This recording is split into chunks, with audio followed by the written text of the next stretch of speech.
kitaabni wayyichi hiikamuun baay'ee barbaachisa.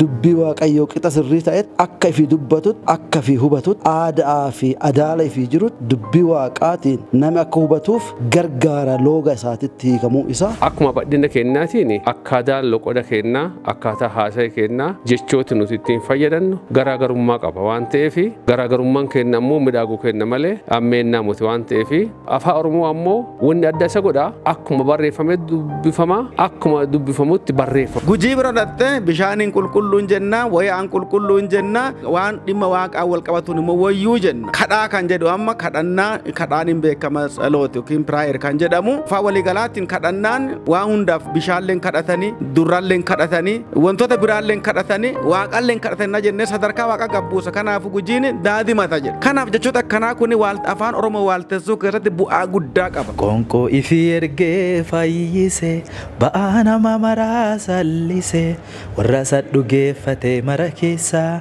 bisaan madda jireenyaa buqqise waaqa arjaa gadhaa laafessa kana ko'aa galchaa galata haariyaa karakkataa gargaaru waaqi kun himaan beeyaa. Akka bal'ina sabaatii fi akka guddina saba keenyaatiin ammaasis hiika kana ol waan nu barbaachisuuf bal'ina keenya wajjin kan deemu kan nu wajji walgitu hiika hedduu qabaachuun keenya nu fayyada malee nu miidhuu jeen amanaa. Nami dubbii waaqaa yoo beeke yoo hubate waaqa fakkaata. Nami waaqa amaneef waaqan fakkaatu Yesuus Kiristoos nama fakkaatu yoo danda'u yennaa dubbii waaqaa tana afaa isaa galuun jecha isaa galuun yoo hubate.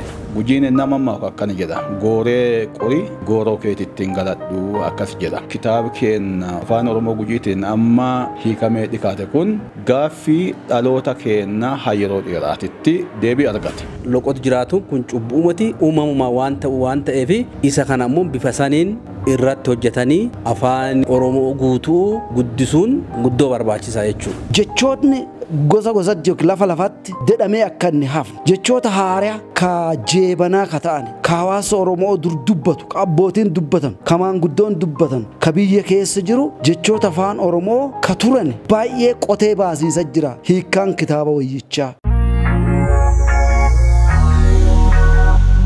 Wayyuu Holistic Media. Yooyaa akkam jirtanii nageenyi keessan badhaadhaa kun ka daawwatu jirtanu Wayyuu Holistic Media dha an obboleettii teessan Faarfattuu Qalamiidha. Torbee kan akkuma beektanu kitaaba wayyich loqoda gujiitiin barreeffame eebbifamee jira. Loqoda garaagaraatiin kitaaba qulqulluun yoo barraa'u kuni marsa tokkoffaati miti waan kanaan dura ture. Garuu marsa kana irratti gaaffiin garaagaraa waan ka'aa jiruu fi yaada kana qulqulleessuu qabna jennee akka Wayyuu Holistic Mediaatti waan amannee fi namoota gurguddoo hayyoota deebii kana nu deebisuu danda'an jennee qabannee jirra haga dhumaatti hordofaa nageenya waaqaas ni ta'u. Wayyuu Holistic Media. Ani luba Lamuu Busaawaa Koyyoo jedhama. Waldaa warra Wangeelaa Makaana Yesuus keessa hojjedha. Yeroo ammaa tana keessattuu hojii hiikaa fi ittiin fayyadama dubbii waaqayyoo irratti hojii wangeelaa hojjetiisa jira. Kanaafi tajaajilli hiikaa fi ittiin fayyadama dubbii waaqayyoo waldaa kiristaanaatiif baay'ee tajaajila barbaachisaa. Kanaaf afaanota biyyi tun qabdu keessatti yookiin afaanota uummati itti uumamee afaan waaqan namaa kenna.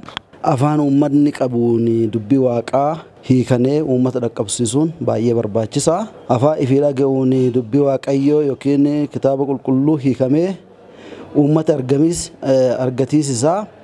Dubbii waaqaa sirriitti akka hubatanuuf akka isaan galtuuf kanaaf gargaara. Afaan keessa immoo waan baay'ee jira. Afaan tokko looga baay'ee qaba. Looga adda addaa qaba. Namoonni qubataan ka olii, ka gadii, ka kaabaa, ka kibbaa, ka bayaa fi ka lixaa hawaasni keenya bakka baay'ee qubata. Kanaaf afaan hedduu keessa looga baay'ee jira.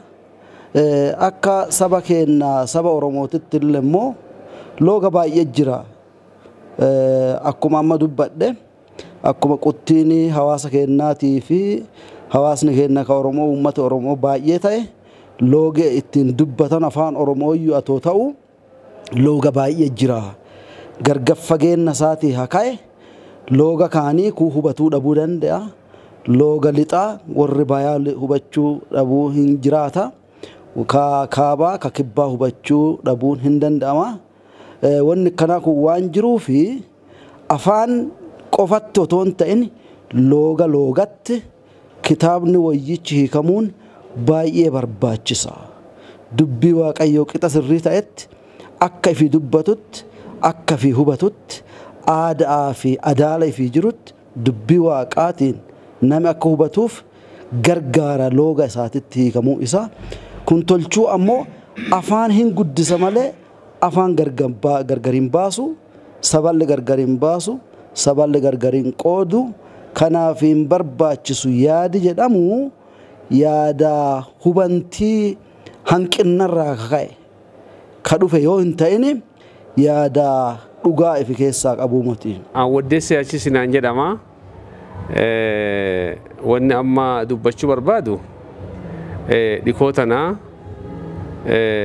Waaqayyoon yeroo ofiitti waggaa 20 olii dhamaatii waggaa 20 olii hawaasa keenya ka Oromoo Gujii looga yookiin loqoda fiitiin jecha Waaqaa kana akka argatuufi tanaan dura riisarchii adda addaa gaggeeffante hiikki sun xumuramee maxxanfamee yeroo ammaa kana haala akkana fakkaatu kanaani uummati keenya gammada guddaanii kitaaba kana simachuu jira. Kanaaf kitaaba wayyicha kana bifa akkanaatiin simannu akka otoofa afaan Oromootiin tanaan dura kitaaba wayyichi hin jiru gaafin jettu gaafa ka'uu dandeetti. Dhugaa waggaa 125 duratti abbaan keenya abbaan Gammachiis Onesimoos Nasiib kitaaba wayyicha afaan Oromootiin hiikee yeroo kitaaba kana hawaasa keenyaaf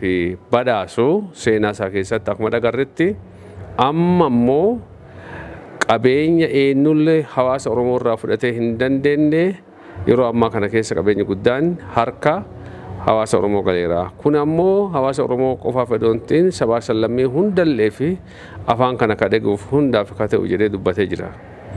Kanaaf hawaasa Oromoo akkuma beekamu ardii Afrikaa kana keessatti badhinaan qubata. Akka guutuu Itoophiyaa keessatti ammoo hawaasa Oromoo lammii Itoophiyaa naannoo walqixxeetii ol akka ta'e hin tilmaamama.